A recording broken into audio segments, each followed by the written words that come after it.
Yes guys, അങ്ങനെ നമ്മൾ കുറേ നാളുകൾക്ക് ശേഷം സ്കൂളിലെത്തി. എത്തിയപ്പോൾ ദേ വഴിയിൽ നിന്ന് കുറേ എണ്ണത്തേക്ക് 2 മാസം കൂടി കാണുന്നതിൻ്റെ പരദൂഷണം പറിച്ചാണ് നിങ്ങളിപ്പോൾ കണ്ടുകൊണ്ടിരിക്കുന്നത്. ഞാൻ വ്ലോഗ് എടുക്കാൻ പറയുമ്പോൾ മൂന്ന് ദിശയിലോട്ട്. ഇപ്പോൾ എപ്പോൾ ക്യാമറ ഉണ്ടല്ലോ ഒറ്റ ഓട്ടാണ്. നമുക്ക് അങ്ങനെ വിടാൻ പറ്റില്ലല്ലോ. ഞാൻ പറയുന്നു. പിന്നെ അവിടുത്തെ വട്ടമേശ സമ്മേളനത്തിന് ശേഷം ഞങ്ങൾ സ്കൂളിലോട്ട് കയറി ചെന്നു.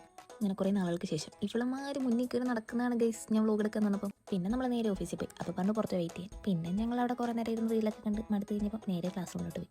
ഇതായിരുന്നു ഞാൻ 2 കൊല്ലം പഠിച്ച ക്ലാസ് റൂം. പിന്നെ കുറച്ച് നേരം അതുവഴി ഫുള്ള് കറങ്ങി നടന്ന് ക്ലാസ്സിൽ കൊള്ളാൻ കയറി നടന്നപ്പോൾ 11 മണിയായപ്പോൾ ഞങ്ങൾ ഫേസിലോട്ട് പോയി.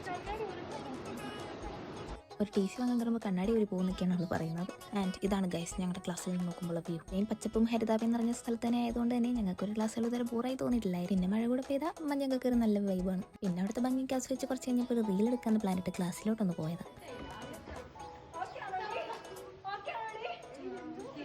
ഓക്കെ ആണോടി, മുടി ഓക്കെ ആണോടി, എന്തൊക്കെയാണോ എൻ്റെ പൊന്നോ. ഒരു റീലെടുക്കാൻ വേണ്ടി ചിരിച്ച് മരിച്ച് അഭിനയിക്കുകയാണ് ഇവിടെ 3 എനിക്ക് പിന്നെ അതൊക്കെ കണ്ടു നിൽക്കാൻ റാണിയില്ലാത്തതുകൊണ്ട് ഞാൻ പുറത്തോട്ട് പോയി. ഞാൻ ഒരുങ്ങാതെ ഫോട്ടോ എടുക്കില്ലെന്ന് പറഞ്ഞിരുന്നു ഞങ്ങൾ സന്തോഷട്ടെ. പിന്നെ സ്കൂളിനോട് ടാറ്റ ബൈ പറഞ്ഞ് ഞങ്ങൾ പോകുന്നു. അപ്പം അത്രയുള്ളൂ. Okay bye.